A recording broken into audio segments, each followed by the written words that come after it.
Hello everyone and welcome to Akyu's Archive! Basically, after doing the name discrepancies video, I was always tempted to do more and explain what some of the names may be hiding. However, I did not want to flood the ignorant stories with that, so here we are. To kick things off the right way, I thought I'd start with a game where no recurring character would appear. So I chose to go with Touhou 12, Undefined Fantastic Object. And for the people who are gonna say that Sanae is a recurring character, I am only counting the enemies and not the playable characters. Otherwise, I'd have to start from the very beginning because Reimu appeared in every single game. Also, if a character appears in a prior game, I will only be talking about it in this game. So for example, I won't present Shirano in Touhou 7. Anyway, let's get to move on. Starting the game, we get to stage 1 and encounter Nazrin, which on top of being the mid-boss of that stage, as well as its boss, is also the stage 5 mid-boss. Nazrin could be in every stage at that point, but that's not what I'm trying to explain. Rather, let's focus on her name, which, ironically, might be one of the hardest to explain when it comes to this game. This is due to the fact that her name is only written in katakanas and that she does not have a last name, putting her right up on the nameless hill along with people like Lumia, Chirino, or Chen. This is further proved by the official romanization of the name, present in the files of Hopeless Masquerade.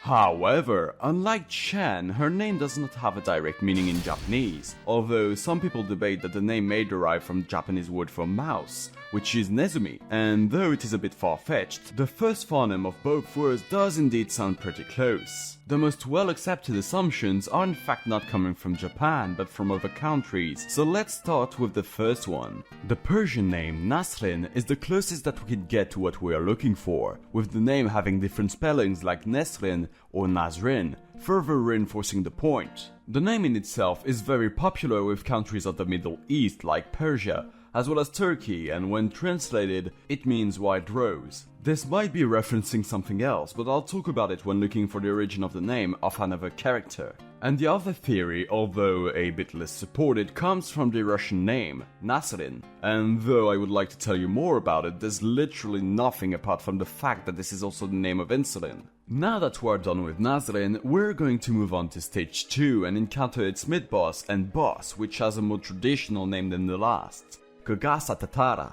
And no, she's not based off the tartar sauce. No need to dip her into that, though it would make for a delicious meal if it was the case. Let's get the easiest part out of the way. The two kanji composing her name, Kogasa, translates to little umbrella. Seeing her design and the fact that she is based on an umbrella Tsukumogami, the Karakasa Obake, having this name makes suddenly a lot more sense. But what about the other part of her name? Tatara. It refers to the Tatara furnace, which was used to smelt iron and steel in ancient Japan. But why would an umbrella character have a relation to furnaces? I mean, you could say the pole of the umbrella is made of steel, but that's a pretty loose connection, isn't it? In fact, she has two relations with smelting.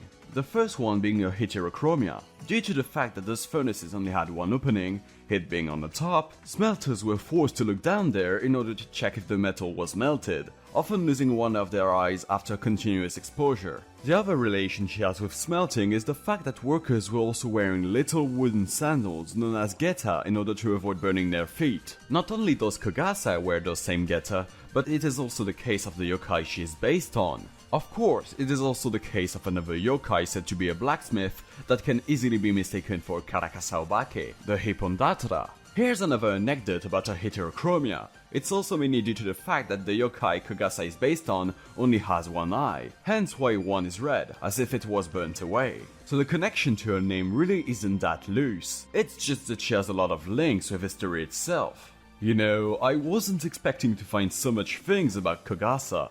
You could say it was quite surprising. But unfortunately, we'll have to leave her and move on to stage 3 to meet our new character, or characters in that case. Well, one at a time please, and since I'm polite, ladies first. Let's Ichirin's rings! Well, they're more like chakrams, but you get the joke.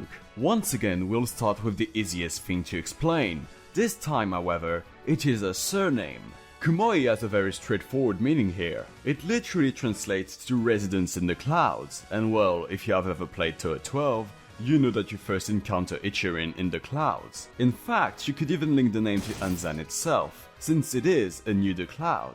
Although, it sounds a bit weird saying that Ichirin could be living, well, inside Unzan. Now, the hardest part would be explaining her name. Let's start by translating it, kanji by kanji. The result would be... one wheel? Yeah, it's not exactly self-explanatory, is it? Digging a bit deeper would give two meanings to her name. The first would be that her name is referring to the Dharma Chakra, one of the 8 sacred symbols of Indian religions, since it is called Horin in Japanese. I won't be getting into details, but the Dharma Chakra represents the Dharma of Buddhism and also contains the teaching of Buddha and how to walk the path to enlightenment. It's really not something to be taken lightly, as it's one of the key pillars of Buddhism, showing the way of life and even death. Since the Dharma Chakra is also known as the Wheel of Dharma, having Ichirin as her name makes a whole lot more sense. She would literally represent the Wheel of Dharma up to her name and appearance. And the second meaning would be that her name is a way of counting flowers. To count flowers in Japanese, you would use rin after the number. So for example, Ichirin no Sumerizaku would translate to 1 violet. This is not just to be pretty, however, as the big wheel part of her title, which represents the Wheel of Dharma, can also be read as large flowered, strengthening the link between Ichirin and Unzan. This is furthermore supported by both of their backstories, where Ichirin was first seen by Unzan, picking flowers. Speaking of that, this brings me back to Nazrin, as her name, being Wild Rose, also has this flower connection. This is funny though, as Nazrin has way more connection to Shou than Ichirin herself. And let's not leave Unzan aside, as we still did not explain his name.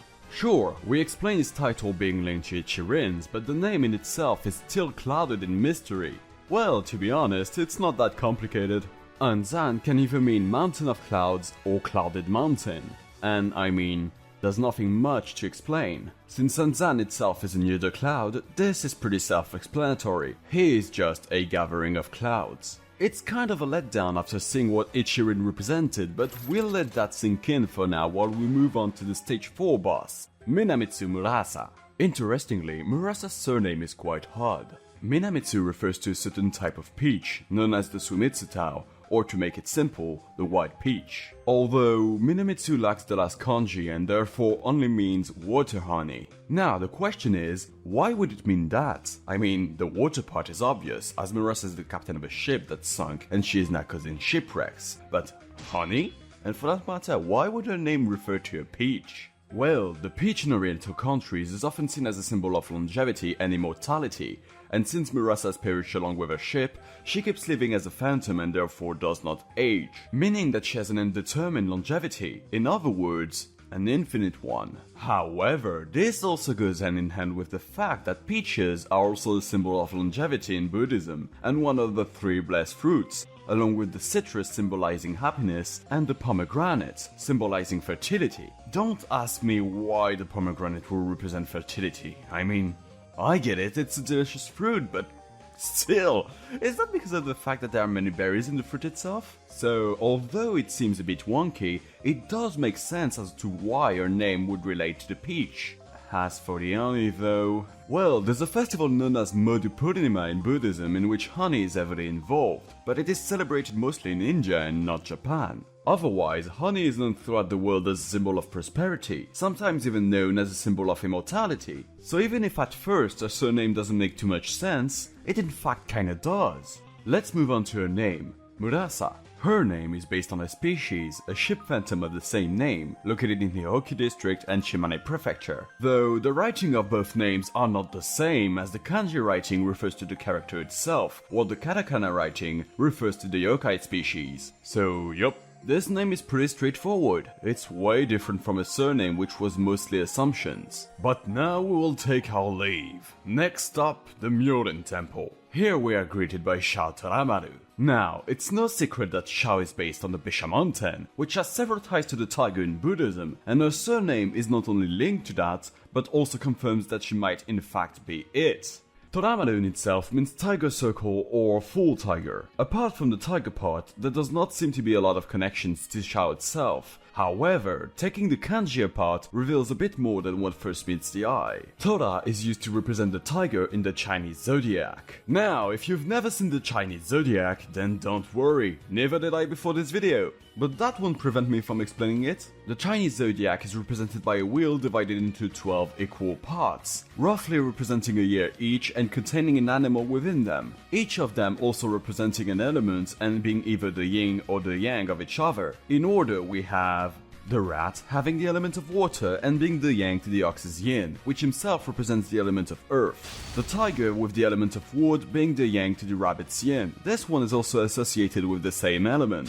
The dragon has the element of earth and is the counterpart of the snake, having the element of fire. The horse is linked to the element of fire and balances out the element of earth that the goat has. The monkey represents the metal element and so does the rooster, although they balance themselves out in the end. And finally, the dog depicts the earth in contrast to the pig's water, and depending on not only the year but sometimes the month and which animal you represent at that time, people might have a different perception of you. For example, if I were to know my sign in the zodiac, I would be a tiger. Well, how fitting. You'd think it was done on purpose, but I wish it wasn't. Anyway, I don't want to go too far into it, because although the Chinese zodiac is truly fascinating, it also goes very deep in many directions. For example, each animal also represents a time period in the day, a cardinal direction, and a month. The tiger would represent in between 3 AM and 5 AM, east to northeast, and January. All of this can be represented by the Tora part of a surname. On the other hand, the Maru part is much more simple to explain. It can be translated in many ways, meaning money, entirety, or what we're looking for, as it can also be used as a suffix for many things like swords, musical instruments, or ships. Fitting since, well, the whole game is just you going after the Palanquin's ship's treasure. And we are done for the surname. How about we explain the name? Well, Shou can also be explained quite easily, as it uses the kanji for star, which fits the tone of the game. After all, we are talking about undefined fantastic objects, whether they are coming from the stars or are floating in the sky. Another supposition might be that it is using the Chinese meaning of Shou, which means longevity. It's quite fitting since the last character also had some ties with longevity. It's quite funny how Shou's name has some ties to Chinese culture, but to be honest, that's not the only thing she's based on. She's the incarnation of the Bishamanten after all, which is a Japanese Buddhist god. And now that we're done with Shou's name, we'll just scroll by and talk about the last boss of this game, the monk who defended the yokai, Byakuren Ijiri. And funnily enough, this name might be the most straightforward we have seen so far. Most of the other names had a pun or something hidden within them, but here, the name is simple. Hijiri can precede a name in order to mean that it's a saint, or in itself can represent a virtuous monk. It is mostly used when talking about an itinerant Buddhist monk. All of this makes sense, as with what Byakuren went through, overcoming death, understanding and protecting the yokai, and being imprisoned in Makai, you could definitely call her a virtuous anything in fact. On the other hand, Byakuren can mean one of two things, either White Lotus or purity and pure heart. Taking into account that the symbol that the White Lotus represents in many cultures is purity and innocence, we can then guess the full meaning of her name. It being either pure saint or saint of purity. Either way, the meaning is still here and carries the message that Byakuren is trying to pass on. And well, that's all there is to it. I wasn't lying when saying there wasn't much to say in regards to Byakuren, it's really that simple. But if you look a bit further, you'll see something that you can't quite make out. Of course, I am talking about Nue Ojo, the boss of the extra stage, and well... You remember what I said about Byakuren, right? That she was simple to explain? That is truly nothing compared to Nue, as her name needs to be taken literally in order to be understood. I'll give you a little hint.